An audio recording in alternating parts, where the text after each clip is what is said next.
All right, we've already done the gavel, but it's so fun to do that. I'm going to do it one more time. All right. 3.01, Pledge of Allegiance.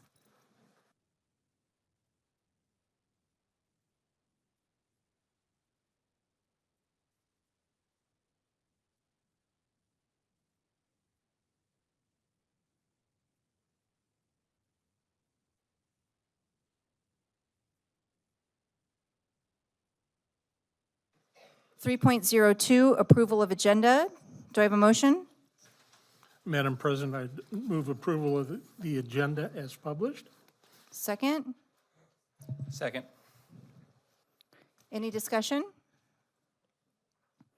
All those in favor? Aye. Aye.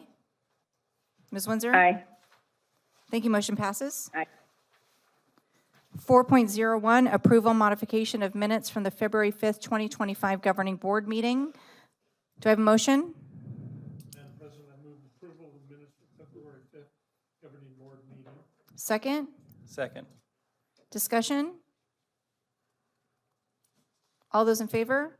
Aye. Aye. Aye. Motion passes. Aye. 5.01, open call to the public.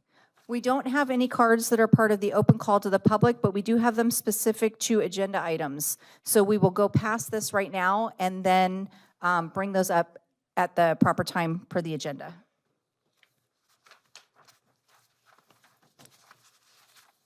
Six point zero one, approval of consent agenda. Do I have a motion? Madam President, I'd move approval of the consent agenda as published. Thank you. Second. Second. Any discussion? All those in favor? Aye. Aye. Aye. Motion passes. Dr. Driscoll, can you take a second, though, to talk about the consent agenda with AVID, one of the things that we just approved? I'd like the public to know a little bit about that program. Yes, so Madam President, members of the board, tonight with that approval, you approved for teachers at Connolly Middle School to go to an AVID Summer Institute. Connolly Middle School currently is an AVID demonstration school. And so their teachers and staff periodically have to go through training in the AVID way, especially if they're new, because the practices they use at their school to keep that certification, they have to have staff trained in the AVID practices. AVID's been around for, I believe, over 25 plus years. And a lot of districts across the country utilize it. It really focuses on getting first-generation students to college and preparing them with the necessary resources that they need so they can succeed to get to college. So it's a cool program.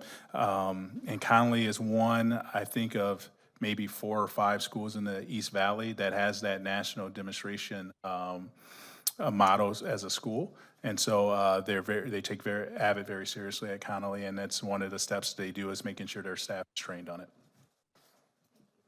Thank you, Mr. Driscoll. 7.01, Celebrate Excellence. Back to you. All right. Good evening again, Madam President, members of the board. Tonight I have a few items to celebrate. The Mariachi Fuego de Fees received an invitation to play at the National School Public Relations Association's conference held last week in Phoenix. Led by Fees orchestra teacher Michael Smith, about a dozen student performers traveled to the Embassy Suites Biltmore in Phoenix and thoroughly impressed the conference attendees who came from across the country. Our students gave a beautiful performance, and we're excited to play their first concert outside of school. Great job, guys. Congratulations to Tempe Elementary Communications team for recently being recognized for their exemplary work in the school public relations. Tempe Elementary received 2 awards from the Arizona School Public Relations Association in the following categories. Asper Award of Excellence, Teacher Appreciation Week social media campaign led by brand storyteller Laura Holstrom. Asper Award of Excellence for celebrating 150 years of TD3 excellence led by videographer Michael, and I'm gonna hope I say this right, Candaris. Yes. For over 50 years, the City of Tempe and Tempe Union High School districts have joined together for an exhibition and celebration for visual arts from all 6 high schools. This year, Tempe Elementary and Kyrene schools were also included for the first time. The TD3 middle schoolers were among hundreds of students who participated in the exhibition, which included a variety of media, including painting, drawing, and ceramics. This exhibition showcased the award-winning arts education programs in our district and our talented students. This year is a very special school year for our district, as we have just celebrated 150 years of serving public education to students and families of Tempe, Phoenix, and Guadalupe. To honor this point in our history, we'll be hosting the 150th celebration for our community. We will honor our legacy of excellence at our 150th celebration event on Saturday, April 5th, from 9 to noon at our district office. All are welcome to celebrate with us on this day. And that concludes my Celebrate Excellence for this evening. Thank you, Dr. Stoll. 8.01, discussion, consideration, and possible approval of a memorandum of understanding between Tempe Elementary Schools and the Health Corps. Do you want to talk about this for a second, Dr. Driscoll? Yes, I'll turn this over to Michelle Grimaldi. Good evening, Madam President and the board. Health Corps is a group that has been around since 2003. They are sponsored by the Arizona Education Economic Commission. They are in 250 sites in 8 states. They work with 5th grade through high school, and their mission is to use near-peer programming through ASU students and GCU who are in the health field. And what they do is their mission is to teach kids about career paths in health-related fields. They also want to teach kids about the health impact of their own health as well as their community. And they do some leadership training where they work on a project identified at a school, and the students work to better their school through this project, so it develops their leadership. And so we are hoping to have Ward pilot this program through their esports program.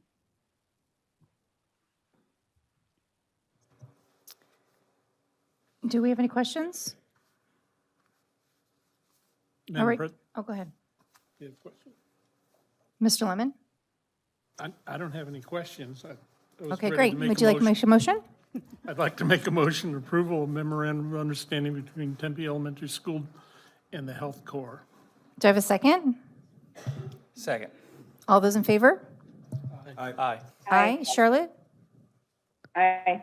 Motion passes.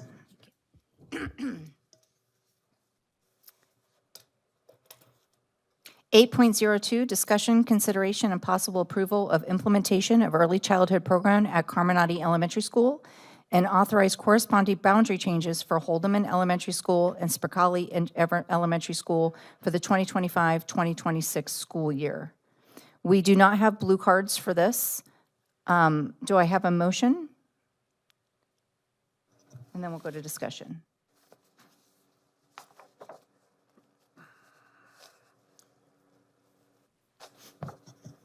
Madam President, I move approval of the implementation of early childhood program at Carminati Elementary School and authorize corresponding boundary change for Holdeman Elementary and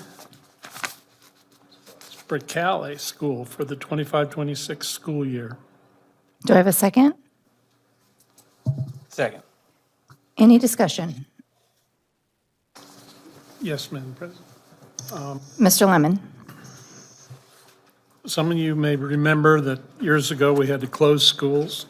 It's very tough, it's very difficult.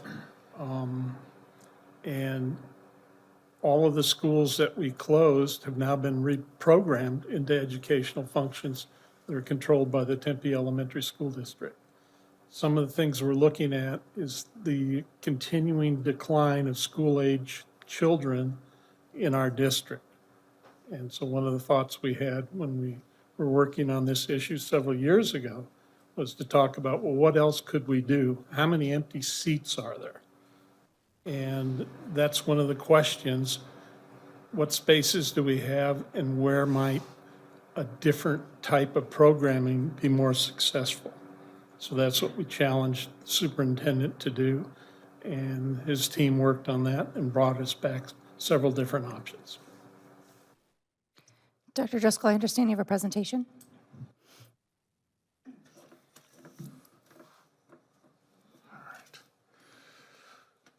So everything we do is rooted in our strategic plan, and the strategic plan was created by members of our district team, schools, parents, community members. And one of the goals that came from that strategic plan is Goal 3, in particular 3.3, strengthening specialized programs and school options for our students. I've shared this information before, but I like to share it again. This is information that we had on our November 1st, 2023 meeting, where demographer Rick Brammer with Applied Economics presented to the governing board regarding enrollment trends. One of the things that Mr. Brammer talked about is that our enrollment is continually declining, and he's projecting it to decline for school age for the next 10-plus years. And so one of the things he said that always resonated with me is how the district responds to choice, and providing choices for their families will determine how that decline goes. And so one of the things we've been looking at is how can we provide choices to our families in our community, one, to stay with us, but others who are choosing not to come to our schools and to attract them to come back. Little history. On December 6th of 2023, the governing board approved to direct the superintendent to take the steps. First, it was revisiting boundaries specific for the purpose of ensuring students attend schools closest to their home schools. We completed that. We did boundaries at Thew, Nevitt, Frank, Aguilar, Shamley, and Connolly Middle School were impacted by those boundary changes. The next thing that the board asked me to do is to explore early childhood center options, build a more robust gifted program, and explore other specialized options for schools, and address middle schools, including career exploration. On June 12th of 2024, I gave a presentation about a phased approach of how we can accomplish those goals set forth at that December 6th meeting. On November 6th of last year, I and Jennifer Nussbaum provided them with recommendations for locations, knowing that we weren't able to go out and buy land and build on other sites. We had to look at our existing properties that we had, and I had Ms. Nussbaum look at all our facilities. She came up with metrics and provided like rationale for our school sites that might be potential areas. One of the things we did purposely is we didn't put any school names on it for the board. We put site numbers because we wanted the board to make the decision based off the information, not based off school names, because we know in our schools, people have pride in their schools, and it's very passionate. So we really wanted to make decisions based off, this is the information, not off a school name. Once you guys made the decision, then we showed you guys the actual site, what that school, that site number represented in the school. On December 4th, we identified as possible locations Arredondo for a K-8 Aspire programming, Carminati for a possible location for the early childhood programming, and Fees as a possible location for middle school career explorations. On December 18th, the board gave me direction to pursue looking at boundaries for those school sites for potential K-8 gifted programming at Arredondo Elementary, early childhood programming at Carminati, and middle school career exploration programming at Fees College Prep. Policy JC outlines for the district how we can go about looking at boundary changes, and it prescribes to us the method for which we have to communicate with the community about possible changes. And so off of that, we share our current elementary school boundaries, which you guys have seen numerous times, our current middle school boundaries, and then our early childhood recommendation program for boundary recommendation. So today, before you have Carminati as the possible location for our early childhood center. And what we propose is that for Cali and Holdeman would become the new homeschools for students that are in Carminati's boundaries. And so there's another picture that outlines it. Looking at the railroad track right by Mill Road, many of you are familiar with, I always call it Fry's because I used to go eat there in college. Fry's right there, that railroad track, and I don't like to say the name of that street that's right by that railroad track to give them recommendations. And so we're proposing that part of our students that go to Carminati, they would go to Holdeman. And Mr. Lemon, you mentioned the open seats. We did a presentation to show that in many of our schools, we have a lot of open seats. And so we believe at Holdeman that we can absorb students there. And as for Cali, we have enough open seats that we can absorb students for Cali from Carminati. Career expiration and boundary recommendations, we made a recommendation for fees. And so this is fees' current boundaries. As you can see, it's the southern part of our district. Our proposal would be that we would split the boundaries for fees with half of the students going to Mosley and the other half, depending on their location, going to Connolly. And our dividing line there was Hardy. And that's just a little closer view. And then our last one was for Aspire, and our recommendation was Arredondo. This is the current Arredondo boundary. And so what we're proposing is for students to go, that currently go to Arredondo as a homeschool, that they would be split between Aguilar and Fuller. Both of those school sites have the availability to have students go there with open seating and spacing. And so our recommendation would be those 2 school sites for students to go if you guys approve. And this is just the up close, Rural Road being kind of the dividing line between the Arredondo attendance zone. We had to have public meetings. So part of policy JC, we had to have public meetings. One of the things that we had to do is we had to send out postcards to everybody in the community, whether they are a student or not. And then we had to have 10 days from when those postcards went out before we could even have a meeting. So in January of this year, we had meetings at Carminati, Fees, and Arredondo. We had provided comment cards, which the next slide will show, for folks there, and we answered the comment cards there. We also gave you all those comment cards that people gave to us at that meeting for you guys to review before this meeting. We also gave you all the emails that we got and any phone calls that we got as well, so you had that information prior to coming here. And with that, if you had any questions for me, I would answer any questions that you might have, or some of my team might answer that. Mrs. Windsor, I'm going to start with you. Thank you, Madam President. I live 2 blocks from Carminati Elementary School, and I attended Carminati as a child. I was there at a very different time in our community where we were busting at the seams, and we added 3 portables for my 5th grade class. And then when I became a 7th grader, the 6th graders moved on to McCamey with us because Carminati did not have room, and we changed the model of middle schools across the district. So I've seen a lot of evolution at Carminati from a very young age. And while I am sad to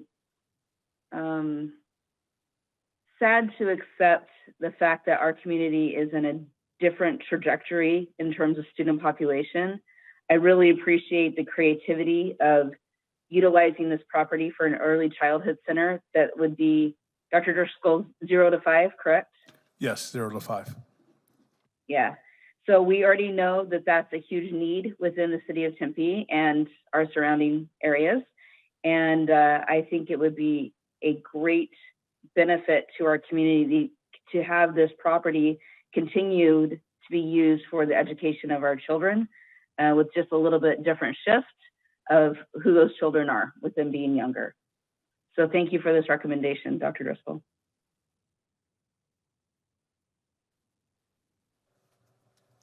Mr. Lemon?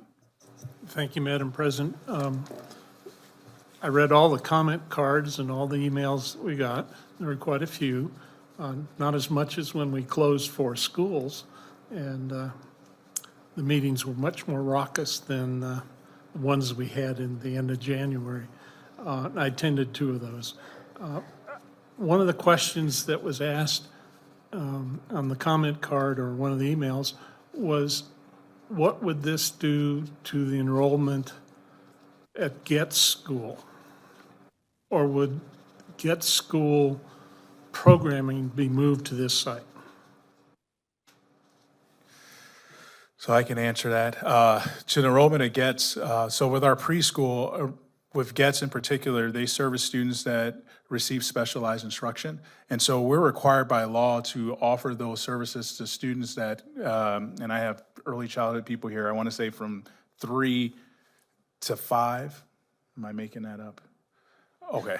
And so we would still be required to do that. There's no plans right now to do anything to GETS, besides possibly looking at making some improvements in the facility. But one of the things that we struggle with at GETS is getting students that do not require specialized services to be on that campus.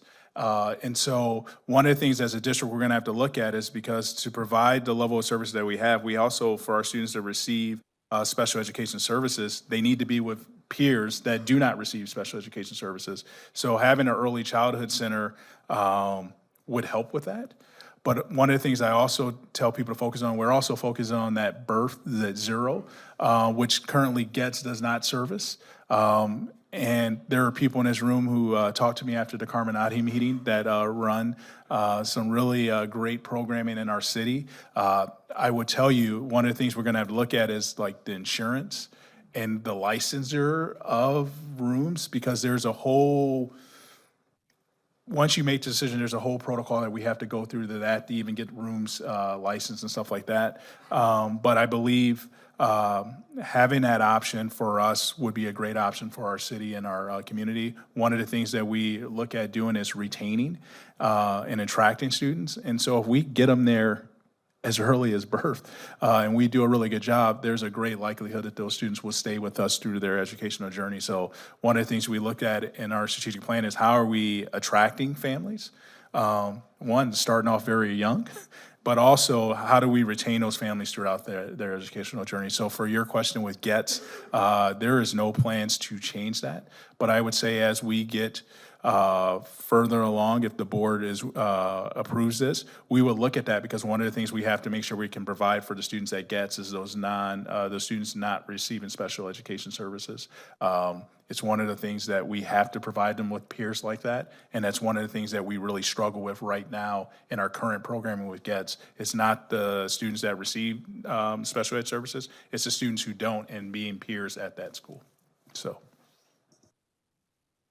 Madam President, Dr. Driscoll, how many of the peers are from out of district that attend GETS? I would say roughly 0, maybe 1 or 2.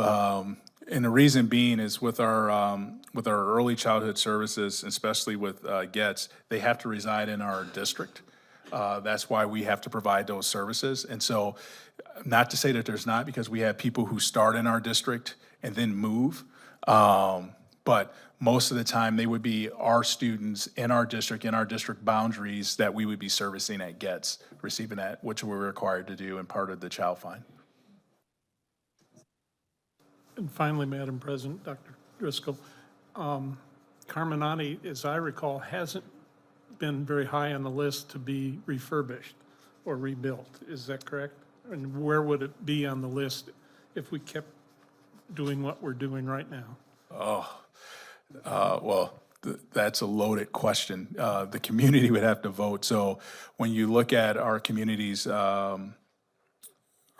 plan for rebuilding our schools, right now, Connolly, Curry are on the docket, and then we have Rover and Fees are next. And then after that, there's a whole litany of schools from Fuller, GETS, Carminati, that they would be on there. But due to how we're passing bonds and just escalation, I would say it wouldn't be targeted for a rebuild probably for the next 5 to 6 years, before we could even get to them, if that was the case. Thank you. Mr. Terry? Thank you, Madam President. Dr. Driscoll, and perhaps Mr. Thompson, what is the projected cost to outfit the building to be an early childhood center? That would be based on licensure and stuff like that and remodeling. Those costs, I would be lying to you to say, because they go up every year, depending on what you're actually doing. So for our kinder classrooms that have bathrooming in there probably wouldn't be anything for the preschool side. But for the other, for for the birth side, you literally have to get licensure to even have that. And there's certain regulations. And so we would have to look at each individual space and go and figure out how we can actually do that. I would tell you, just cost in general, just for rebuilds, we built Mosley, last year was the first year of Mosley, and I think all said and done, it was like 54 million. That same school to build Mosley right now, they were projecting, our current architects, 78 million. So the costs just keep going up with construction. Remodeling is a little different, but what happens with older schools, when you start tearing things apart, you find out more, and that can escalate the cost there. So I would be lying to you to give you a actual number, because I don't know what it would take when they come and look at the facility and say, hey, you have to tear down this wall and stuff like that. And then the repercussions of tearing down a wall and finding something behind it, and especially in our older sites, there's a whole procurement. I know Teresa's here, and Eric might be able to answer this. Well, what I was going to add was just that it's, until the architects start drawing the changes to see what is required, it's hard to get the exact dollar figure on that. I mean, even with the rebuild that the design process we're doing with Curry Connolly at this moment, to get an actual dollar figure has been a challenge a little bit on that. So, but to talk about what Dr. Driscoll said about Mosley costing 55 million, this would be a remodel of the existing building, so it would be nowhere close to that amount. We'd be looking at a very much smaller number, because the bigger things is just retrofitting it to make sure that these are appropriate spaces for those 0 to 5. Because right now you have spaces that have, third graders, fourth graders, fifth graders. Now you're going to have 3-year-olds and 4-year-olds and 5-year-olds. So there's going to be a little bit different requirements in there. A lot of the bathroom and such would be probably some of the biggest things. But just shifting the height of some things, I would imagine, would be part of it. But until the architects get in there and kind of tell us, all right, this needs to get changed this way. Oh, well, this is really good over here. This has the structure, and you can leave it there. As an accountant, I don't know the architectural impact of those things. So once they get that information, we can get you better figures. Okay, great. Early childhood education, I think, is the most important thing we can do. I think there's a lot of great parts about being an American, and that's one of the worst, in my opinion. We just welcomed a new grandbaby a few months ago, and that was not planned. And my daughter was very nervous about that, because she didn't know how she was going to pay for anything, and she certainly knew nobody was. We give exactly 0 days of paid leave in this country. And it's very difficult. When we talk about declining birth rates, I have 3 kids in their 20s. None of them want to have kids. Why would you? You can't afford it. Can't afford it. Preschool is more expensive than college. And there's no scholarships for that. There's no, the financial aid for that. There's no student loans for anything like that. So I don't know that repurposing this building is the absolute best answer for that. But I do appreciate a district doing something to take the lead in early childhood education. And if we can do that and have people stay in Tempe, she just bought a house in Casa Grande because she couldn't afford to live here. She couldn't afford the childcare. So maybe we could have kept her here if we had addressed that, and maybe we could keep a few teachers around as well. It's definitely something that impacts our young people. It's something that impacts our young women more than our young men. And we learned during the COVID lockdowns, child care is probably the most important thing that we do. When my kids were home for about 1.5 years, even if you just watched movies and had recess all day, I still would have done it. Like, I'll teach them to read when they get home, but I got to get to work. We need these places to be open so they can unlock the economy. So I appreciate the creativity in addressing that problem. Thank you. Mr. Miller? Thank you, Madam President. Do we have any concerns about the enrollment necessary to keep this place viable? No, for the simple fact that with preschool and early childhood, it'd be a revenue generator, so we'd be charging. Now at a fraction of the cost and for our employees, we would be able to work and make that. But because it is preschool, as you know, and early childhood is not really funded besides the special education. So with our demographics, there are some ways that we can get grant funding and stuff like that to subsidize the cost. So we believe that we can get at a better cost for families to be able to do. But we also have partners and partnerships that are interested in working with us to provide it there as well. So that would help as well to offset. Thank you. Thank you. So in January of 2022, a lot of the comments that we got was, we're rushing this, and how do we know this, and did we go out to the community and ask them? And we did a community attitude and opinion survey, and this is a result of what we got from the public. And the community was screaming that, one, that it was hard to afford to live here, but two, on top of it, to pay the expenses of daycare. And so our families were fleeing, and we don't want them to flee Tempe, because Tempe has proven, and the community has proven, that they absolutely love their kids.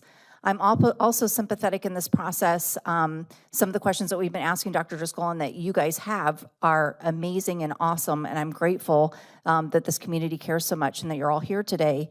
He is unable, until we direct him, to start getting that information and going forward. That's why these steps, it's a little different than what you find in the commercial world. So people are like, well, I want answers for this and I want answers for that.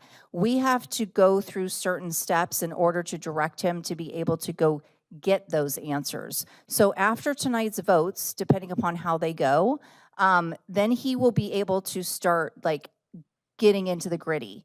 And am I to understand, Dr. Driscoll, that once we get there, there will be another another full, well, first of all, the whole process will be transparent, but that we will be going out to the public and letting them know at all of these locations how they will work and how, and what is going to be happening to them and what changes we might be making in their community or to those buildings and shuts at that time. Is that correct? Yes, we have plans for whatever you guys decide either way, the communication and stuff that we would go out to the community. That's one of the things in this position, not knowing what the decision of the board will be. We have to have plans for both sides, whether you make a decision this way or that way. And so, yes, we have a whole plan for communication and how we would do, depending on what decision you make for each one of these items that you have on the agenda today. Thank you. So a couple things that make me excited about this opportunity and grateful that this district is doing what we can to reimagine education. The biggest one to me is that we will be able to help our staff with their families. That is a goal that the board would like to see. One, our employees aren't necessarily able to live in Tempe, but they want their kids near them, and they want the opportunity for their kids to get a good pre-education. The brain absorbs the most amount of information starting at 2.5, they say 3, but it's 2.5 years to 5 years old. That's the sponge period. And I was one of those parents who couldn't afford to have my kid in preschool, but I was grateful when I found out about the peer model program at Getz. And if we can expand that peer model program also, it will put so many kids into another level of understanding and empathy. The other thing that this will do is get our kids ready. If they haven't had any experience before kindergarten, if there's any kindergarten teachers in here, you can see immediately the kids that come in that have had experience on how schools work, and those who you're going to need to spend 3 or 4 weeks of their learning time helping them learn what to even do. Where do their backpacks go? How do they ask to go to the bathroom? There's all of these little things that are part of this process, and to have those kids ahead of it. I have traveled to several places around the world, and the first thing I do is I go to a local school and I ask them everything about how their education works. And I can tell you that the United States of America is not taking care of our children. We're not putting our money where our mouth is in our future. And this district has decided that we are going to find a way. And Michelle Grimaldi is incredible about finding people in our community who want to help us with this, because one, they want to be able to recruit great teachers and help those teachers. And with Mr. Thompson and Dr. Driscoll's advisement this last year, we passed that we were the first school in the state of Arizona to offer paternity and maternity care. And that's all great. have the baby and then good luck, right? No, have the baby, get them in school, allow us to have that experience with them, this experience for them and with them. And I just see this as a game changer for the community. We have a lot of really good facilities in this city who take care of our children. I'm grateful for them, but there's not enough. And our families want to come here. We're now giving them the option to come here. And that study that we did with the community I'm not worried about enrollment at all after seeing that. So that was a great question. But they need it, they want it, and to get these kids started on the track of success early and being comfortable with school, I can't imagine anything better for the community. So that's my 2 bits. So with that said, do I have all those in favor? Aye. Aye. Charlotte, that was an aye. Yes, ma'am. Motion passes 5-0.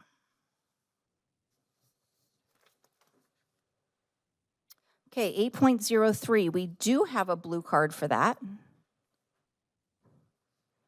Manuel, is that Mattis? Manuel Mattis. Matisse? Matus. Matus. Matus. Come on up and just, you're going to see that there's a red button. Make it green. Yep, and then we can hear you clearly. Thank you. All right, I'm gonna make it loud. There's a video first. Persons wishing to address the board must Presentation, please No, hold. that's fine. I got a little speaking bullet points right there. And submit it to the board's executive coordinator prior to the start of the board meeting. Per governing board policy BEDH, public participation at board meetings, the governing board president shall set a time limit on the length of the comment period. Also per governing board policy BEDH, for items on the agenda, individuals will be called upon when the item is introduced. For topics not on the agenda, citizens will be called upon during this portion of the meeting under open call to the public. In compliance with the open meeting law, the governing board will neither discuss nor take action on items raised during this portion of the agenda. When necessary, issues will be taken under advisement and placed on a subsequent agenda. During the open call to the public, issues addressed must be within the jurisdiction of the board. Thank you for your patience on that, and you'll have 3 minutes. Can we not start that 3 minutes you had? My name's Emmanuel. I just want everybody to say hi. Hi, all the Robert friends and the garden people back there. It's kind of cool. I used to do the, we already started. All right, let me get we look at these boundary rules right there, and I don't know if anybody else looked at that. And man, it looks like you're just pulling from the poor neighborhoods, poor little areas, and then sending them all over to Mosley, Gillen, right? That's what they call it right now. And I'm just like, wow, that kind of looks like we're just kind of doing our little thing. So I'm thinking about Mosley, and I'm thinking about crowding. Are we going to overcrowd those rooms? Are we going to overcrowd those teachers over there? The next one, what's it going to do for the next generation in Tempe for the next 7 to 10 years? Has anybody thought about closing these schools? What is it going to do for the Tempe population as a whole? Guadalupe, they get a lot of cool influences from, let's say, people at the lakes where they make friends, they make, associations. I made a lot of good connections in middle school from Tempe Elementary, coming from poor neighborhoods. It's helped me through my life. Are we just gonna send a bunch of poor kids to a bunch of another poor kid area and just have a bunch of, I don't wanna say a bunch of poor kids or a bunch of different people that don't have the same goals as, say, like the South Tempe or North Tempe? Let's see. I kept hearing that the children were surveyed about that. I never seen any kind of surveys going out. Let's see, surveyed about wanting their programs, and is there any hard proof when the children are surveyed about wanting their programs? Okay, so next one, where did this whole idea of fees come from? Like, where did Driscoll obtain the information for this type of program? Why wasn't any of the parents provided with any information about what kind of programs are going to be moving on in that fees location? And then my last one is how come all the other schools like McCamey weren't dropping their choice status to pull in some of these other kids from like Guadalupe or from like, what, if we go up Guadalupe, there's Baseline, Southern, Baseline right there. A lot of apartments right there, lower income families that all live up there, and I just noticed that they all go to Mosley. Well, how come we didn't open that up to like McCamey or Ward? How come I feel like McCamey's a little bit closer than Gillen for those two? All right, that's about all I have to say. All right, start really thinking about 7 to 10 years, what it's going to do to the population out here. You know, set these kids up for success. Let them meet some rich kids. Let them reach some folks that are outside of their little bubble right there, and let's have a better Tempe. You guys have a good night.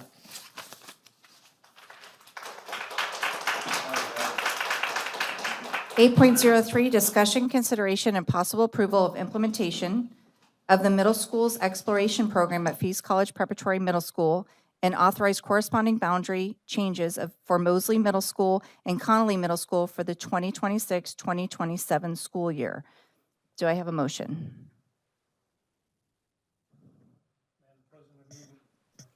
Madam President, I move approval of the middle school exploration program at Fees College Preparatory Middle School and authorize corresponding boundary changes for Mosley Middle School and Conley Middle School for the 2026-27 school year.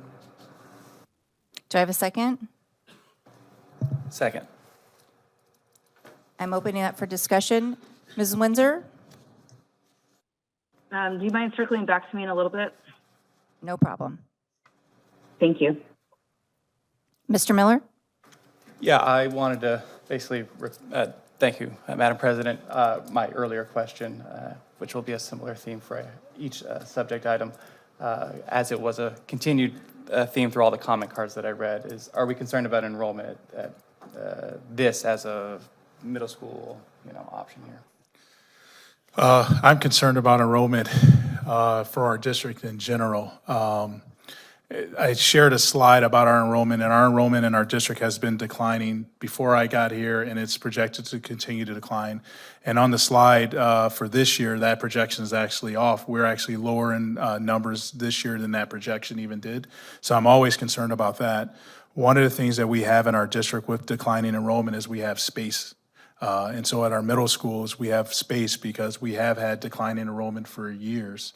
One of the things that with this, and I think I want to share some comments, our district is a lot different than it was in the 1970s, 1980s, 1990s, 2000. We service more brown and black students than we are. Like most of our schools are brown and black students. That's just the reality of what we service in Tempe. I think it's like 75% of our students qualify for free and reduced lunch. So it pretty much all our schools is pretty similar demographically. Now we have choice schools, McCamey, Ward, but for the majority of our 22 schools, our students are students of color. And they're most likely probably qualify for free and reduced lunch. That's why all our schools have, we provide free and reduced lunch, free lunch and breakfast for all our at all our schools. So to your question, student enrollment, yes, I'm nervous about our student enrollment because our student enrollment is our revenue source. It is how we as a district are able to operate and have funding. And as we keep losing students, our funding goes down. And so I was sharing this with the business person. As a business, when your revenue goes down, you can do two things. You can change what you're doing and create a different model, or you can raise prices. We cannot raise prices, and our expenses are exceeding our revenue. And so we have to look at how we can provide choices for our family. We're currently capturing about 68% of the students that could go to TD3 schools that reside in our boundaries. We're capturing. At our middle school, that even goes down even further. And so creating another option at our middle school for our families would be a huge benefit for not only our students, but just for our community, because if we can get kids in and stay in our middle school and not leave us after they attend one of our elementary schools, it is going to have a domino effect for even the high school district, because once we get them in, they're more likely to stay. But right now, a lot of our families are choosing not to do middle school. My first year here, I was in a meeting with community members, and a lady got up and pointed to me in front of this and said, "I will not send my grandkids to your schools, your middle schools." And I'm the superintendent, and I took that to heart, and like, we got to change that narrative. And actually, her grandkids would have went to Fees, was the school that they would have went to. Rover, which is right by next to Fees, 60% of the students that go there are on open enrollment. And so when you look at just our demographics of our schools, we're just losing kids. And part of it is birth rates. Like, there's not a lot of families having kids, but also part of it is where we live in Tempe. You can't really afford a house here, like even if you wanted to. And so, and people aren't leaving those houses. When I was at the Fees, the lady was very passionate. And I talked to her outside. I was like, "Do you have kids?" She's like, "No, my kids have already went through the system." I said, "Do you still stay in the same house that you had the kids?" And she said, "Yeah." I said, "That's part of why we have decline enrollment, because people aren't leaving these houses as well." And so if we don't offer choices for our kids and our families, they will make choices elsewhere. And so I believe our enrollment will be better by the choices that we offer. And I think this is a great option for our families and choice for them to be able to do. I'm not worried about the overcrowding of our schools, because we currently have room in all our schools to be able to absorb all our students. That is not the problem for us, not having space. We have a ton of space in pretty much all our schools. So I think this will help with enrollment. Thank you, Madam President, and thank you, Dr. Driscoll. I asked these questions mostly because, not only because of the questions that were in the comment cards, but because it occurs to me, the status quo can't be what it is. The demographer study made it very clear, we're bleeding kids, and we need something to attract kids in. But it also, our colleagues at the Tempe Union District, they opened and then closed a specialty school all within a calendar year, and that also frightens me. And so I want to be purposeful. I want us to make the right choices, but all things carry risk. You can't know the future, but you have to believe in the things you're doing. And I do think ultimately this is an innovative idea to try to get, especially at the middle school level. So thank you. Mr. Lemon? Thank you, Madam President. When I first came on the board, we were shutting down shop because there weren't enough kids and there were enough teachers to teach it. And that's one of the issues. Now, 25 years later, we're learning new technology and different sorts of things. They don't have to use a bandsaw. They're using a 3D printer.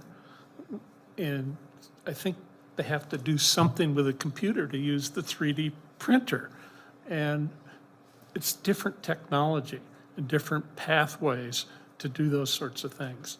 And one of the ideas about pathways or introduction to different careers or possibilities, or even what you would do in high school or in college or in trade school or EVIT, is you have to be exposed to the different things. And I know a lot of you out here have always gone to your local grade school and talked about your profession. And the parents have done that to get kids excited about what their moms and dads do. And kids like different things, and you got to show them. That's one of the reasons our Rotary Club did the Great Cardboard Boat Regatta. It was for 10 years to show different technology and doing those sorts of things with kids of all different levels, whether they were autistic, whether they had developmentally challenged situations, or they were excelling. But it made something different. And I think we need to have options for that. We're not going to teach the kids how to weave and expect them to do a prayer rug coming out of the first semester. That isn't what this is about. It's about exposing kids, whether it's to music or whether it's science whether it's art, whether it's dance, all those sorts of things, so they know something, and they don't have to go look it up on TikTok or whatever's going to remain. And so I'm excited about the opportunity.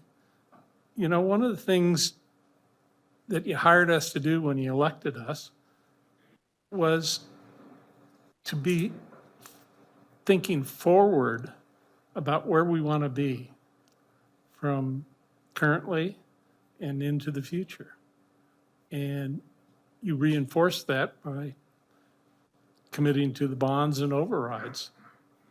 And I'm just very pleased that we're taking a risk at this point with this sort of program to see what might happen to at least retain some kids, get some more kids, keep all those 60% of those Rover kids from out of district right across over at Fees or one of the other middle schools. We haven't worked out the transportation from one of the more comprehensive middle schools with all the other academics, but it's something we need to look at, and it's going to take time, and that's why I think the year 26, 27 was appropriate, because we just don't know. And so, but that's where I'm at this point.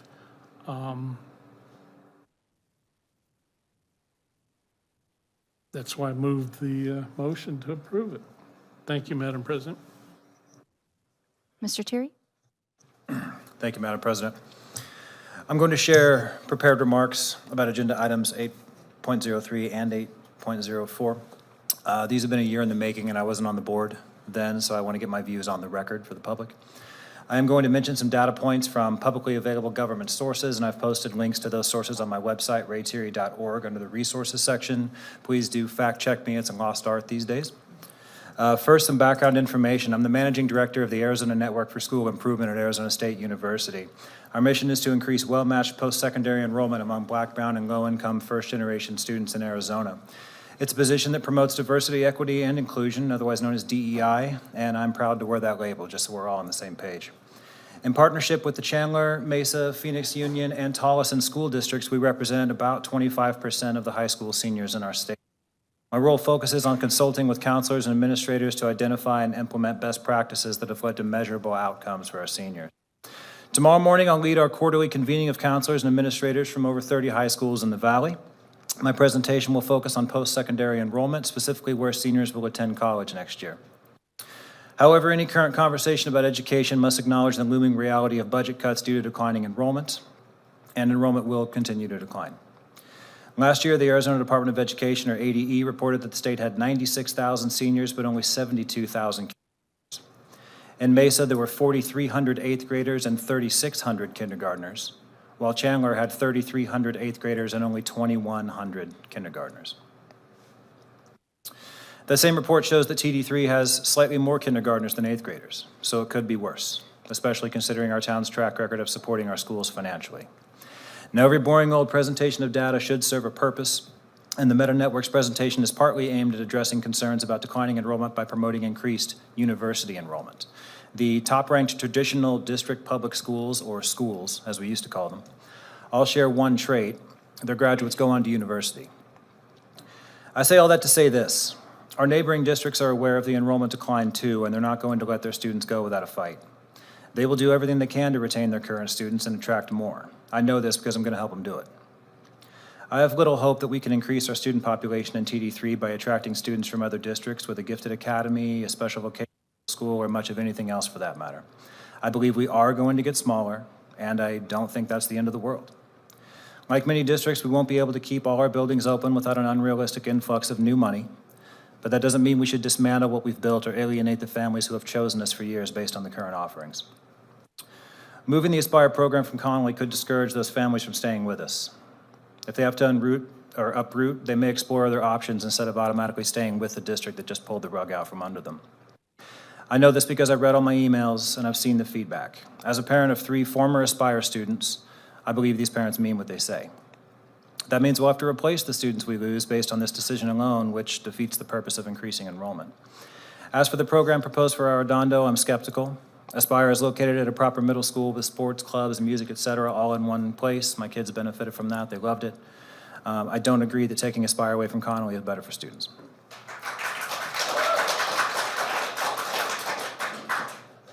Regarding the vocational programming at fees, a vocational middle school doesn't currently exist because it shouldn't, in my opinion, unless we're seriously considering tracking. Thank you. Unless we're seriously considering tracking students like they do in Europe, and we're not. Arizona steers more high school students toward vocational programs than average, but we lag well behind the country in universities. We in TD3 don't need to contribute to that trend. Tempe is one of the most educated cities in the state, with nearly 50% of our residents holding a bachelor's degree or higher, a fact that we should celebrate and reflect in our approach to our public education. Now, my father and grandfather were both plumbers. There's absolutely nothing wrong with working for a living, but that's not why they sent me to school. Now, in rural communities, like where my folks live, there's usually only one school to serve a large area, sometimes shared by multiple towns. Every teacher and student is there, along with the district office, maintenance staff, and more. What if we introduce this model on a larger scale in an urban setting? Imagine a massive school in the heart of a city with tens or even hundreds of thousands of students like an ASU. We wouldn't have a school nurse, we'd have a school clinic. How good would that top orchestra be? Or the varsity football team, or the computer labs, or the race for valedictorian? During my last year as a music teacher in TD3 10 years ago, I saw the district purchase 20 new PA systems. These sat unused for about 350 days a year, but we needed one for each building, so we accepted the expense. My point is that fewer buildings could potentially lead to better budgeting and academic experiences, figuratively tearing down what we've built to possibly attract those who left us at the expense of those who stayed with us is not a choice I want to make. I'd rather tell a family that they can have a similar experience with many of the same students and possibly even the same teacher in a building just a mile or two down the road, rather than completely alter their educational experience, which might push them to look elsewhere. Tempe isn't that big, so there's another school building just a mile or two away. I know that wouldn't be an ideal solution, but the status quo will bankrupt the district in just a few years. That's just a fact. We're going to have to adjust somehow, some way. In closing, I wasn't around a year ago when these plans were set in motion, or I would have spoken up then. Everything seemed business as usual at my daughter's school, so I don't worry about her school changing into something it's not. I fundamentally disagree with the idea that we can win the school choice game against other districts, especially charter schools that have been playing it from jump. I received more negative emails and comment cards than I care to count. I've discussed this topic at length, and I agree with my constituents who have so far offered no positive feedback on these proposals. I wouldn't want this for my own kids, and so I can't approve it for yours. I'm voting no on agenda items 3 and 4, and I urge the board to join me in directing the superintendent and district admin to reassess and forge a new path forward. Thank you. So we as school board members are, and currently we're talking about 8.03. We as school board members are elected to do two things. One, to direct the superintendent to prepare our students for success. And two, it's to be fiscally responsible. So every decision that I make has those two things at the top of the list. But we're also human, and we also care about our community and our kids. I've had the pleasure of being part of the International Science and Engineering Fair. I'm on the committee that runs it. So I get to see the kids from around the world, and we're not winning. At these fairs, the United States of America is not winning. And I've listened to Mr. Lemon for over 20 years up here say, why are we getting the same results? And it's because we in the room are not the kids. We in the room, sorry, but we're behind in technology.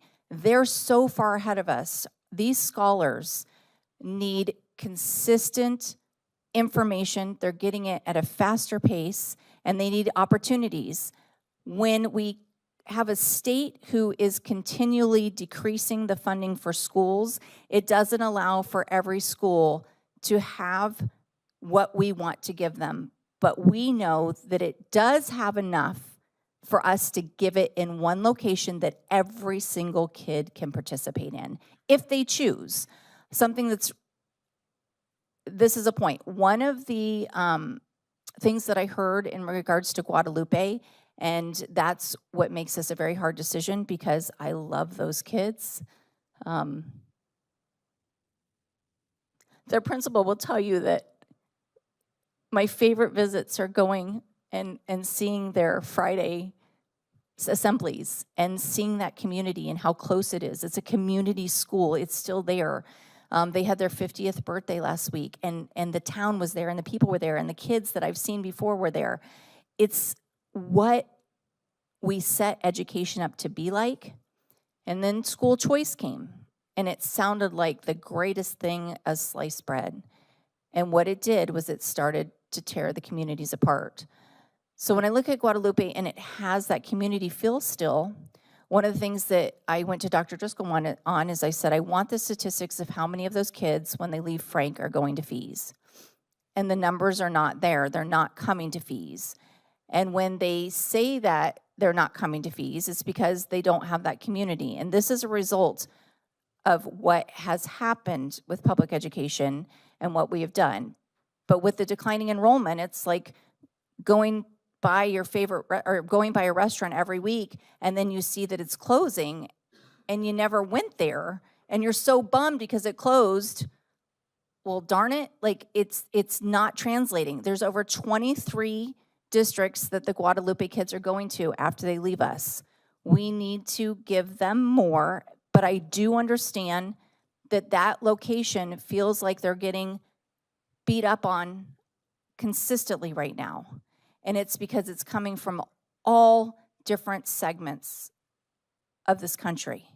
And it is not right, but it is not the reason. And Dr. Driscoll made this very clear when we went into studying the best locations based on many, many things and lots of research. Actually, I can just show you, this is like the packets and all that we've gone through and what's happened and where it is. We did not know what schools were representing these areas so that we could have a clear conscience of what it was. But I can tell you that that is the hardest, because I am still a human and I do care about that community.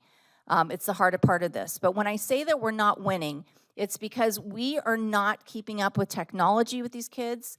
We are not, we can have maybe shop at one school, but we can't have it at all. We can have mariachi at one school, but we can't have it all. I have friends who didn't go to this school because they didn't have music, and they went to this school, but they wanted to go to that school because it doesn't have music.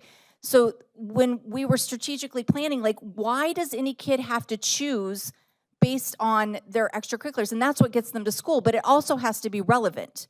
And we have to put in a relevancy to them and put curriculum into all of these events.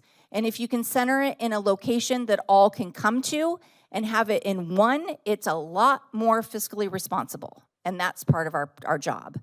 I also read some comments about, well, our kids are so young, why would they need to think about careers? I'm going to put some pushback on that because I spoke with some friends of mine who, one of them is my stepbrother, he's a firefighter. And I said, what made you want to be a firefighter?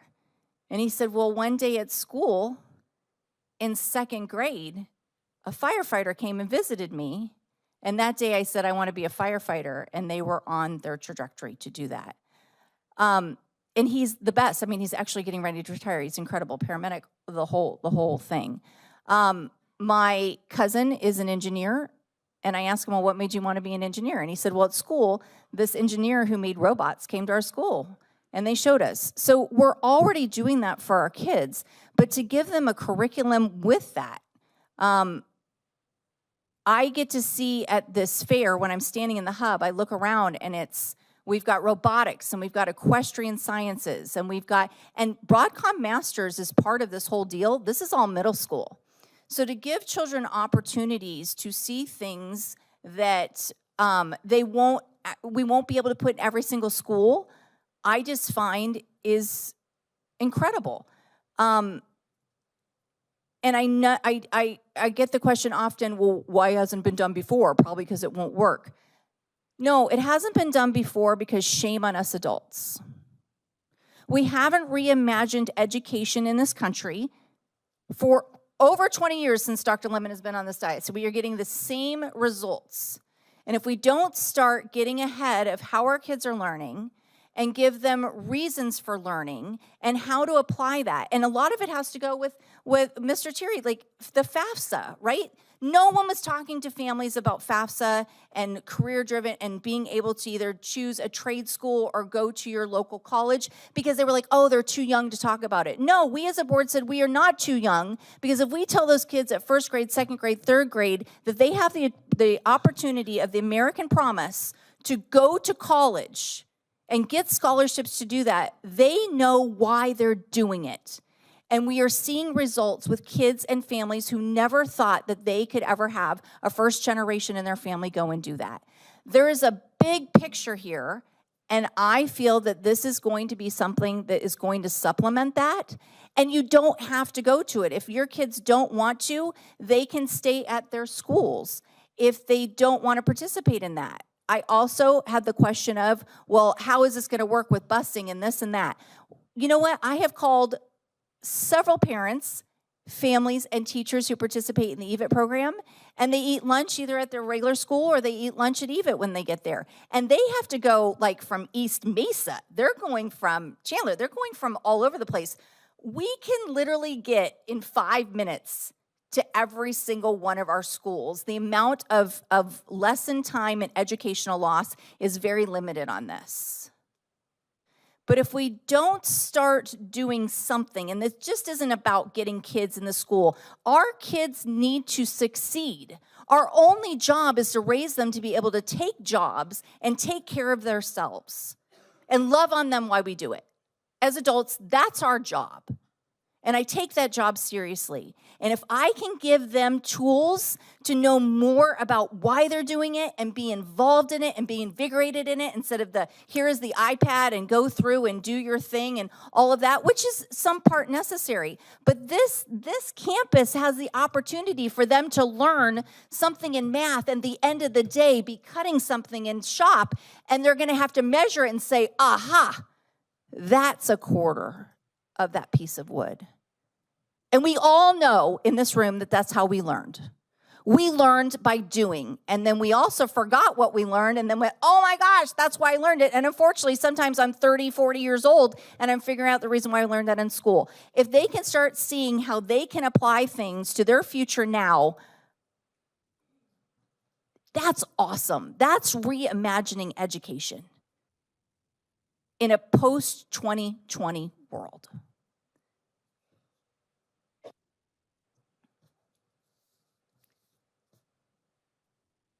All those in favor? Ms. Ewers? Ms. Ewers? Oh, I'm so sorry. I'm so sorry. Ms. Ewers? Charlotte, it's your turn. That's My okay. bad. No, it's okay. Go ahead. I got you out of order. Sorry. That's okay. I'm the one who screwed it up, so thank you. Listened to everything that's been said, and I feel that we all can agree on some basic foundational principles of the decisions that need to be made tonight. I think we all want to ensure that students, regardless of their background, have access to quality education and resources.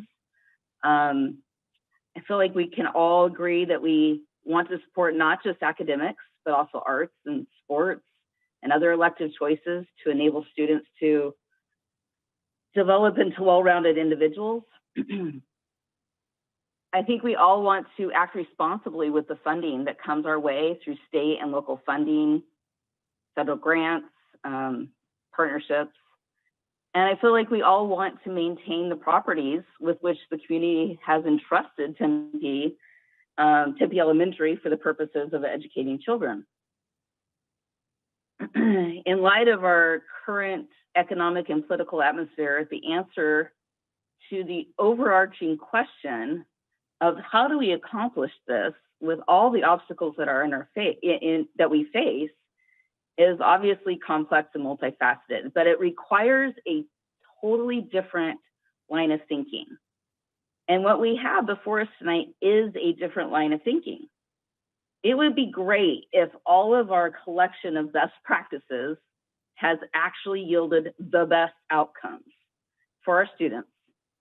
And we could rest comfortably knowing that every child has been provided every opportunity to develop into their best selves.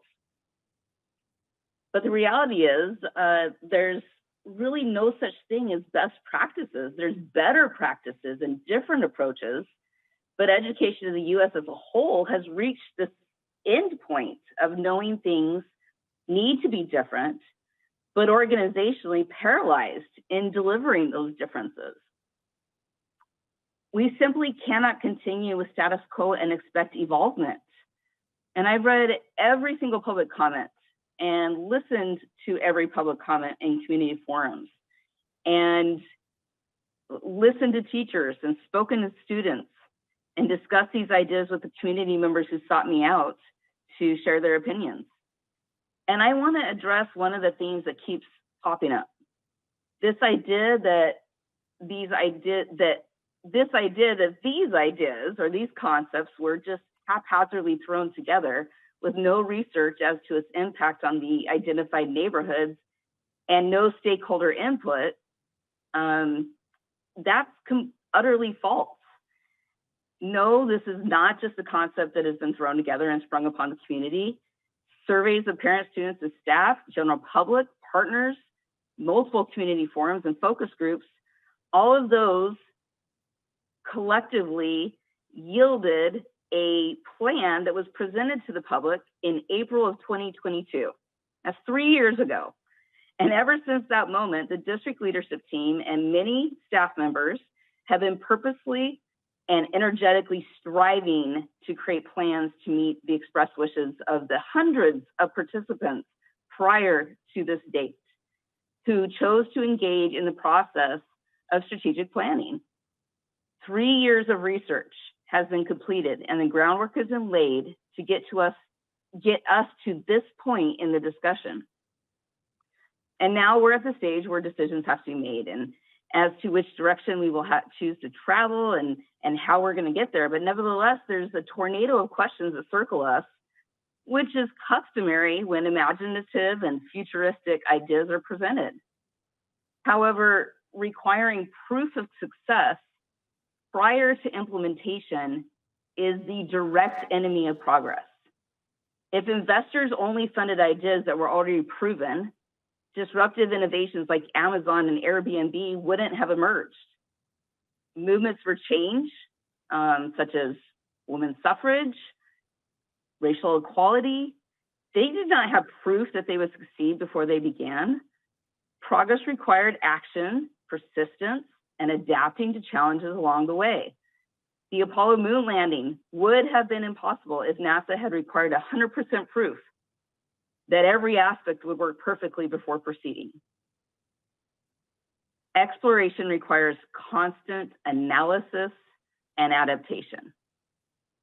We need to embrace the concept of a learning culture in our community and welcome these kind of innovative ideas that make rethinking education so familiar to us that it becomes our norm. Right now in our society, we do not have the luxury of relying on conventionality as the means of our survival. We're better off questioning whether our systems, our structures, and our methodologies of the past are serving us well in the present, and then having that analysis guide us toward a better future. So I'm ready to take a vote, Ms. Ewers, whenever you're ready. Thank you. All those in favor? Aye. Aye. All those opposed? Nay. Motion passes 4-1.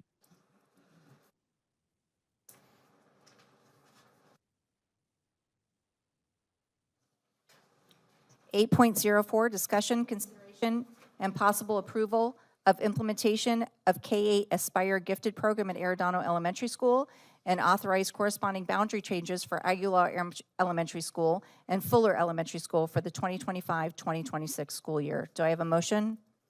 So moved. Second? Second. Open for discussion. Mrs. Windsor, can I start with you? Oh, I apologize. We have a card. 8.04. Jeff Nielsen.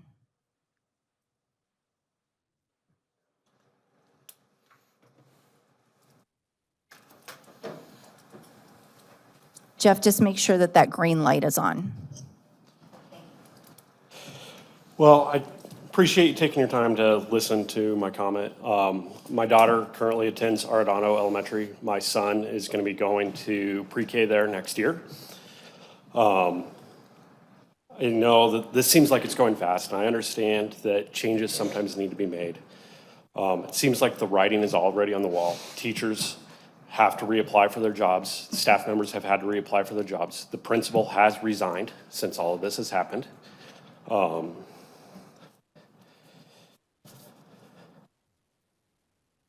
But yeah, changes I do understand have to be made. I had a professor that says everything is a process. All processes can be improved. But I want you to consider the hardships that this is putting on families as open enrollment has already began through the rest of the Tempe School District. Open houses have already happened. People at Arredondo haven't attended those because they were planning on going to Arredondo next year. Arredondo does have an Aspire program. Families could have 2 kids, one that's in Aspire and one that's not. That's going to break up those families and where they attend school. Kids Zone Care, that enrollment is happening here in a couple weeks. If we don't know where our kids are going to be going to school, we don't know where to apply for Kids Zone. If we don't get on that list, then that really hinders families and the after-school care to actually be able to attend a Tempe school district. The bus schedule for the new schools, I know that you guys will figure that out, but right now we moved to a school so my daughter could walk to school, walk home from school. I didn't get that as a kid, and we were really looking forward to that as a kid. One of the last things I want to consider is the hardships that you're putting on the students. My son and daughter, they are proud road runners. They love the school. Every time we drive by it, I live 100 yards from the school. That's my school, that's my sister's school, I go there. The staff there is great. Also, it's gonna be like moving schools. They're gonna lose their friends. Everybody that is at that school, they're gonna get broken up. Friends that they've had since pre-K. And so it's like they're moving. Even though their family isn't moving, they're going through a move. Have you figured in the mental load that it is going to put on the kids? So I hope that you take into consideration my comments that I have. If you do need to go through with this Arredondo school change, I understand that change is necessary, but if you could push it 1 year and give staff, parents, kids a chance to prep for it and adequately reduce the hardships on families, it would be greatly appreciated. Thank you. Mrs. Windsor? Yes, thank you, Madam President. So I have experience at Aspire as well. I have 2 former students at Connolly Aspire and one who was at Arredondo Aspire and then moved to Connolly Aspire. I understand the pros of that model, and my family has benefited from that. But as a teacher, I'm also aware of the limitations of that model. And that is something that I don't think everybody has the opportunity to research or understand, just because the nature of most of our lives doesn't give us the opportunity to research everything. But I do understand the need of having time to make plans for where your children are going to school. And it is true, we have had open houses and marketed our schools, and this feels very delayed. And I don't think that that was intentional. It was the nature of the process that we're required to follow by law. And I appreciate the comments that have come about this, but I do think that we need to move towards a self-contained gifted school for those families whose children would benefit from it. Not every family, not every gifted student would benefit from it. But there is a desperate need within our community for this type of school. That's all I have to add for tonight for this. Mr. Miller? Thank you, Madam President. Dr. Driscoll, my question again. Are we as certain as we can be about the enrollment that would come from a self-contained gifted program?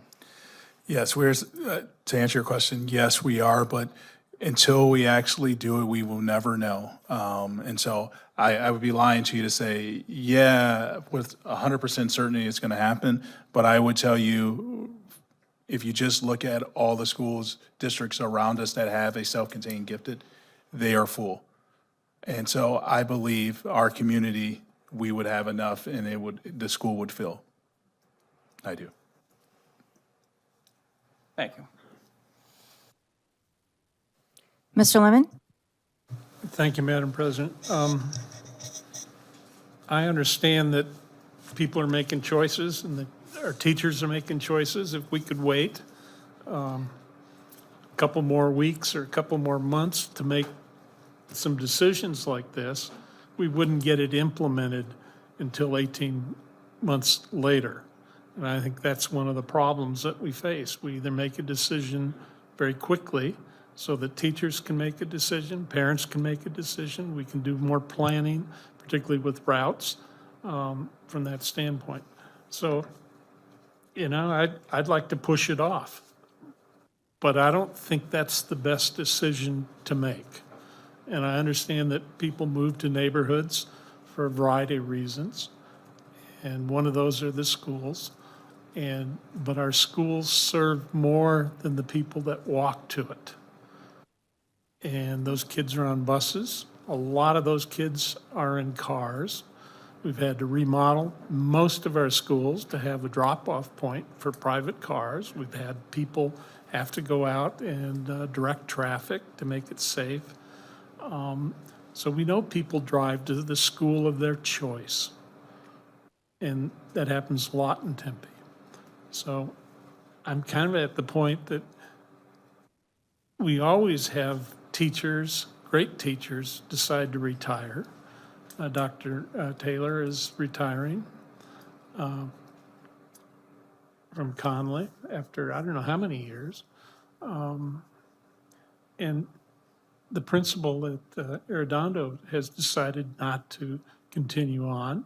And I don't know all the reasons, but people make all sorts of changes when they're leaders for other opportunities or for their families, or they need some time out. So I haven't spoken to the principal about it, and she hasn't spoken to me. So I don't know what to say other than that. But I'm in favor of doing this now because we need to get those answers to parents. And if we can extend the application time for the parents that are at Arredondo for other sites and other programs, I would be in favor of that. Thank you, Madam President. Mr. Terry? I've said my piece on this previously. I want to reiterate that there's no part of me that thinks there's any way we can afford to keep doing what we're doing. There's no part of me that thinks we can keep all of the schools that we have functioning the way that they are now. We just can't afford it. I don't believe these are necessarily the best options that are proposed, but unfortunately that is the reality that we're looking at, and we're seeing it all over the valley. We're seeing it all over the state, and we're seeing it in many parts of the country, unfortunately. I also believe that I'm surrounded by people who love this work and do this work very well and are leading with the heart, and they do not come by any of these decisions lightly. I've known many of these people for over a decade, a couple, and for some of you. And I believe in these people. I believe in the work, even if we tend to disagree on an issue from now and then, or from time to time. But as far as how I feel about the actual agenda item, I've already said my piece on that, so thank you for your time. Madam President, may I ask a question of Dr. Driscoll? Absolutely. Dr. Driscoll, could we consider a phased-in approach where we continue adding grades like we have been doing already? Because we started with 5th, correct? And now we've gone 4th and 3rd. What would be a disadvantage of looking at a phased-in approach instead of going all in next school year? So I would say we can't go all in next school year. One of the things we did is we sent out communication, I believe, and if I'm wrong, then I apologize, but we sent out communication for families of current fifth graders going to sixth grade that Aspire at Connolly would be there next year, and that's where they would go. My plan is that we do a phased approach to build this program out. And once we build it out, I would say, once we get to the kindergarten, that would be the first group that the possibility to start in sixth grade at Arredondo. That would be the first group that would be that. So all the students that are currently not in kindergarten or would be in kindergarten when we phase that in, they would go to Connolly for Aspire. So it will be some time for the community before we actually get to that point where we're a fully functioning K-8 program. I just think that's right for kids. I don't ever want to move a kid out of a middle school. School is already hard enough. And so my recommendation would be we continue to phase and start phasing different sections in. So we started off at fourth grade and then phase fifth. And then this year we have third, fourth, and fifth. And so my recommendation is we look to see if we can do second or add another section of third grade and then start that phasing process. But for those kids that are currently in fifth grade, it is my recommendation that Aspire stay at Connolly for them.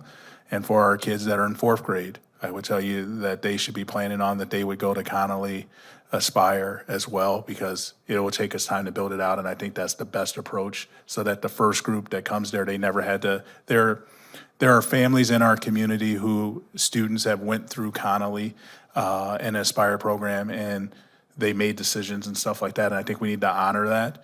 But there will come a point when we get to kindergarten where those students would be the first group that we say, hey, you're going to be our first group of sixth graders that would start at Arredondo, sixth grade if you choose that option.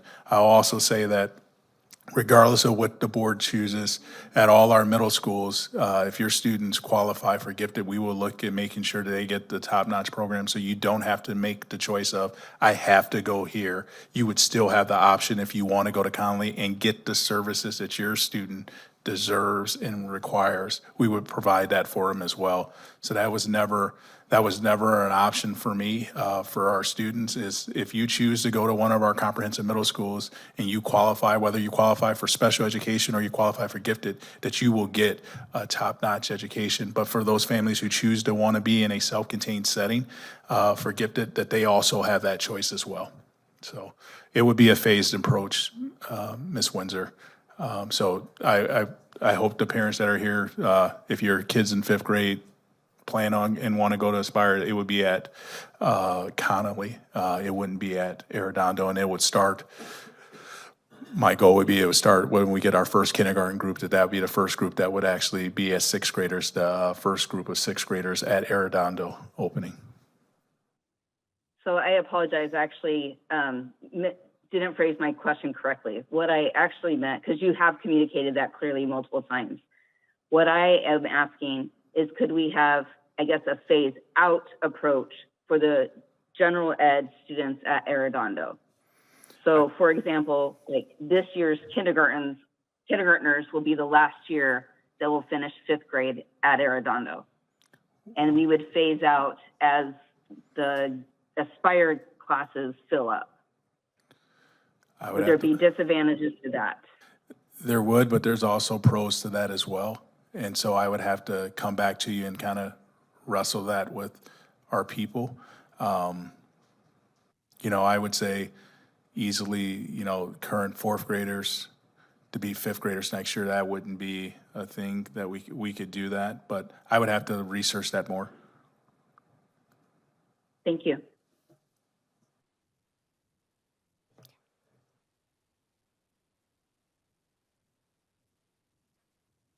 Dr. Driscoll, first of all, no one is needing to move schools right now, correct? If they choose not to. It is school choice, so you can choose on your own to go to them. But is anyone having to move this year? For this school year, no. Next school year, depending on what the board says, fees, no. That's why we're proposing 26, 27. And I would say the same thing for those families. If your student starts there, they will finish that fees and we would do a phase out of that. Carminati, yes. And then depending on what you guys decide with Arredondo, possibly. But if you guys want me to go back to the board and look and see if there's a possibility for a phase-out program, I would have to look. That becomes problematic for staffing. But I could look at that if that's what the board directs me to do. And every student who has qualified for an accelerated program in their current schools, they will be keeping that. They are not forced to go to this Aspire Academy. Correct. We will still have the full continuum of services. So we have, my mic went out. We have PACE at all our schools. So it'd only be families that choose to go there. You would not be forced to go to Aspire. You would choose to go to whatever school you want to. And if it's your neighborhood school, that'd be your neighborhood school.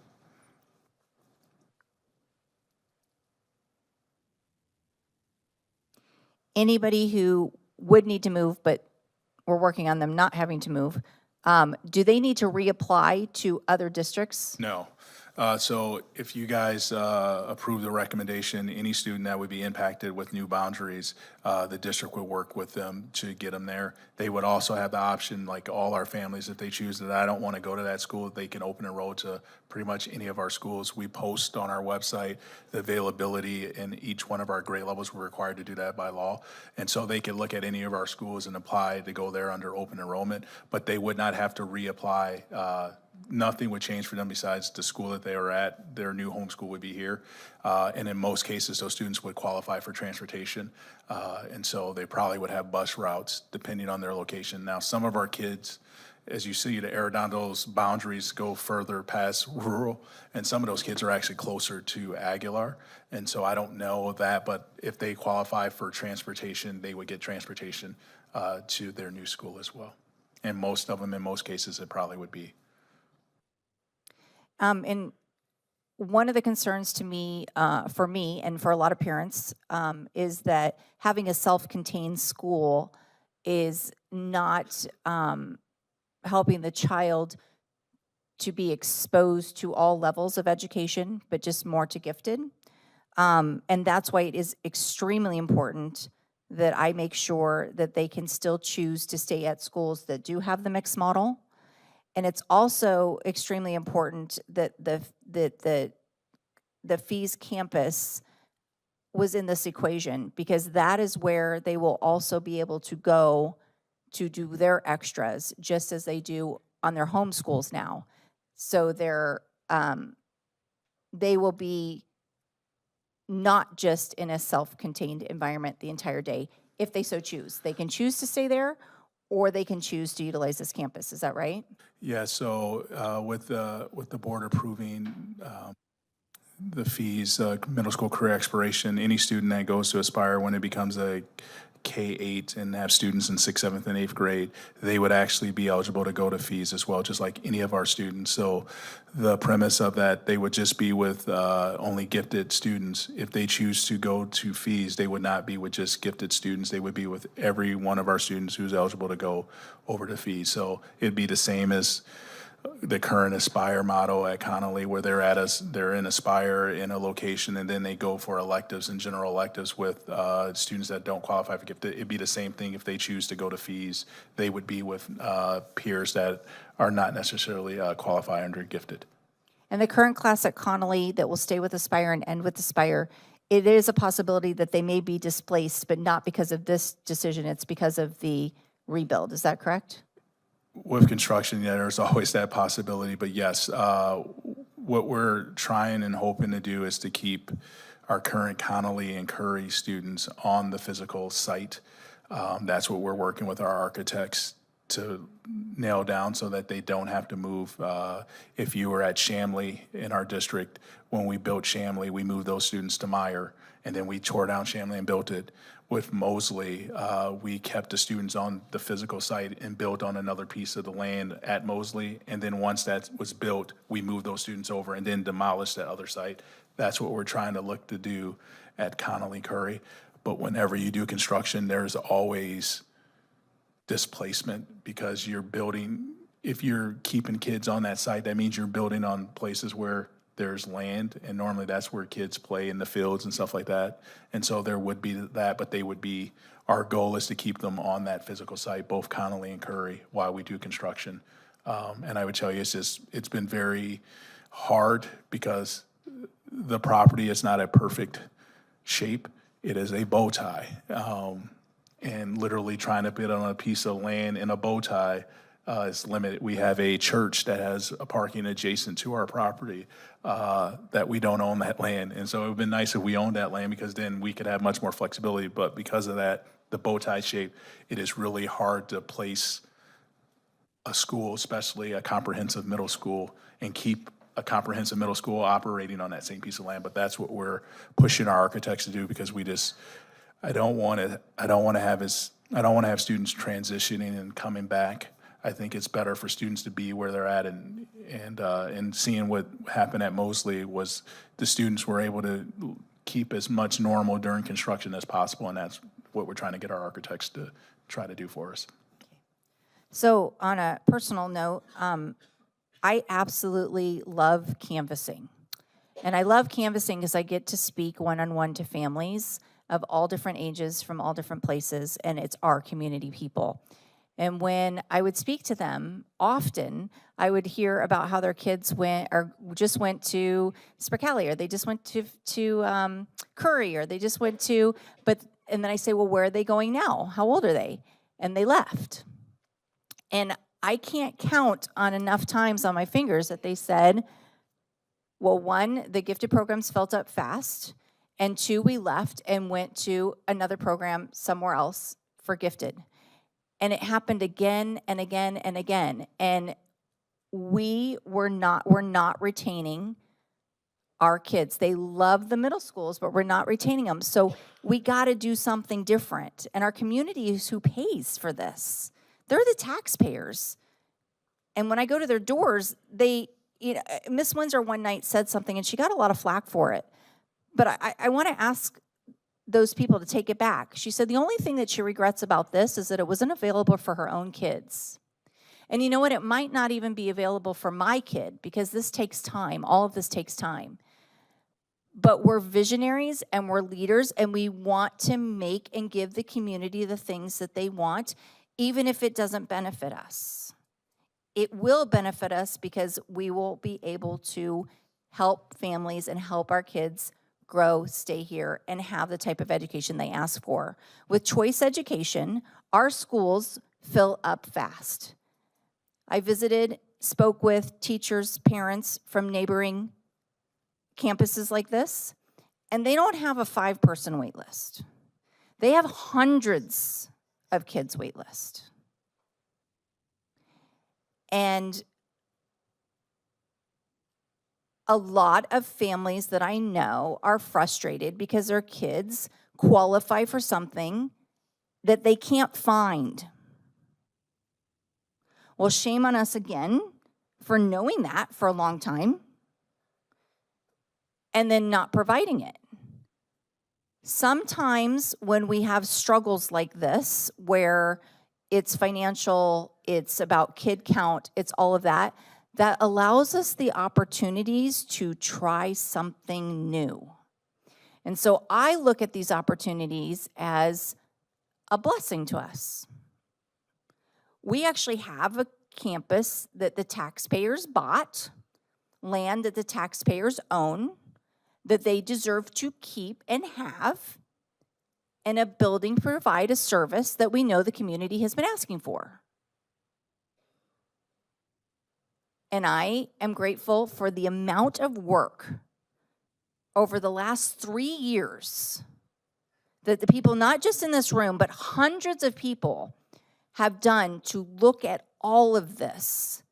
We gave Dr. Driscoll what we wanted from him. And they came back and we did reiterations after reiterations after reiterations.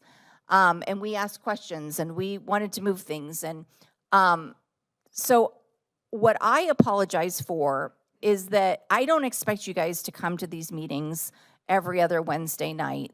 I'd rather, most of you probably want to be watching Yellow Jackets or reruns of, I don't know, The West Wing.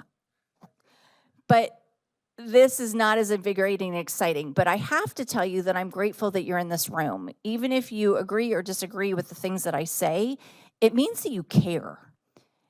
And there are meetings and school board meetings that I've been to lately at other schools where the room doesn't fill up. And the community just says it's okay, close 5 schools that I paid for, leave them vulnerable to being taken over by someone who didn't pay for them, who gets to open something up in it that could fail because they'll take risks, and then they own it. There's a lot going on here, and you don't deserve that. And you elected me to try to help to find some new solutions and give our kids and some of our parents, this is not a thing for everyone, but some of our parents, something they asked for. And they deserve it just as much as everyone else.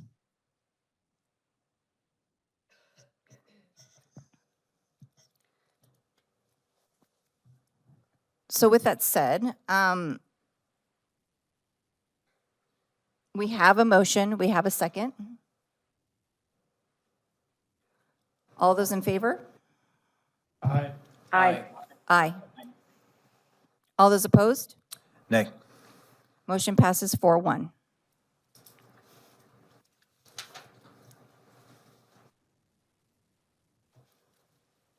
Nine 9.01, board information.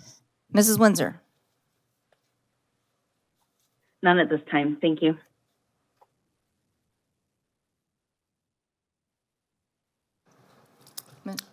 Mr. Miller? On an entirely different note, I did the Tempe 5K, Love Your Heart 5K this past weekend. And? And I took And? first place. Now, some may say I was the only person in my age group and in my gender, and so I ran unopposed, which is also how I got up on here. But to that I say, scoreboard, I won. So it was really well attended. It was a lot of fun. I really appreciated seeing all the people there, including Allison and Charlotte, and you know, all the staff and stuff. And that was really cool. And all the mascots, that was also cool. But also winning was cool, and that was a lot of fun. Mr. Lemon? Thank you, Madam President. This is Engineering Week, and our director at the Department of Transportation started out wanting to do art. And when she got into college, she realized she wanted to do engineering, but she didn't have the necessary core classes in math and science. So she ended up doing that in college, and it was quite expensive. And so you can listen to it on the ADOT blog. It's very interesting. It's Engineering Week. We have a lot of engineers at ADOT of a variety of different persuasions, and some of them came from right through here in Tempe Elementary. And so, anyway, but I'm excited about Engineering Week. I don't know when we have Geologist Week, but, and we definitely don't have Cardboard Boat Regatta Week anymore. So, anyway, that's what I did this week. Thank you. Mr. Thierry? Thank you, Madam President. Just a quick message for anyone any parent, any student who might be considering going somewhere that's not TD3. I encourage you to watch their board meetings first, because they're not like this. They're twice as long. There's a lot of bloviating. There's a lot of trying to score political points. And TD3 has adults in the room who govern and then go home. If you can't find their board meetings, that's a red flag. So I'll just say it one more time, it is a pleasure to work with these folks, and it's a pleasure to make difficult decisions together and still be cordial at the end of it. So, thank you. So I've had a fun couple weeks. It was Crosswalk Recognition Day, so I got to go to some of the schools and give little crosswalk gifts and say yay and thanks for keeping our kids safe. Sometimes our unrecognized people are our biggest heroes, and I'm grateful for them. The art exhibition at the Tempe Art Center was absolutely fascinating. Our kids are like at the level of high school. I mean, there was a few times where I was looking and I looked down and went, wait, that's middle school, that's not high school. So if you see that come up again, and the city does post it, and they put information usually in your electric bill or water bill, please attend that next year. There's cookies, there's lemonade, there's water, and there's some incredible art. So kudos to all of our kids and all of our schools who participated in that and put our kids into that. That's a lot of work, and a lot of our teachers and principals came and were there to support our kids and took the time to do that. So I just want to thank you. The 5K was awesome. I don't know if you heard, but Mr. Miller, he got first place. And then my family scored some too, so that was exciting. I was the only person on this leaderboard that said DNF, did not finish. But it's because I was taking pictures and I was in charge of video. So I'm the loser here, but it was a beautiful day. And thank you, TEA, for putting that on. And thank you to everybody who came. Every year it's more and more people. And this year, like the nurses had their own T-shirts and they had their nurses' pride. And we had the, oh my gosh, we had what, 6 or 7 mascots. And that was awesome. And it's just a really cool event to support our teachers, the programs, the community, and also get healthy. And then Guadalupe's 50th birthday celebration was fantastic. We were able to go on some rides and get sick after, so I was reminded that I'm not the age that I was when I liked roller coasters and stuff. But it was great to be in that community and enjoy the culture and enjoy the heritage and the dancing and the festival, and I'm just happy to have them in the community. So with that said, 10.01, announcements and upcoming events. The District Honors Choir Concert is Friday, February 21st at 6 p.m. at McClintock High School. Again, Mr. Lemon, you want to give your plug? It's great date night. It's a great date night. It doesn't get really dark in there, but it's okay. And it's well priced. Agenda committee will meet, it's no price. Agenda committee will meet on Wednesday, February 26th at 11 a.m. The next regularly scheduled governing board meeting will take place on Wednesday, March 5th, 2025 at 7 p.m. in the Karen Arredondo Governing Board Room of the Sanchez Administration Building, 3205 South Rural Road, Tempe, Arizona. Parent-teacher conferences are Tuesday, March 4th through Thursday, March 6th. All schools will follow the early release schedule. Please make sure that if you haven't scheduled I had 3 teachers tell me this today, so I'm delivering my message. If you haven't scheduled your parent-teacher conference, do it now. It's open and ready.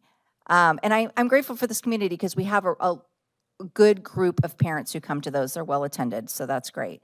Parent-teacher conferences I told you about, and spring break, oh my goodness, is March 10th through March 21st. All Tempe elementary schools will be closed. 11.01, do I have a motion to adjourn? Motion to adjourn. Second? Second. All those in favor? Aye. Motion Aye. passes.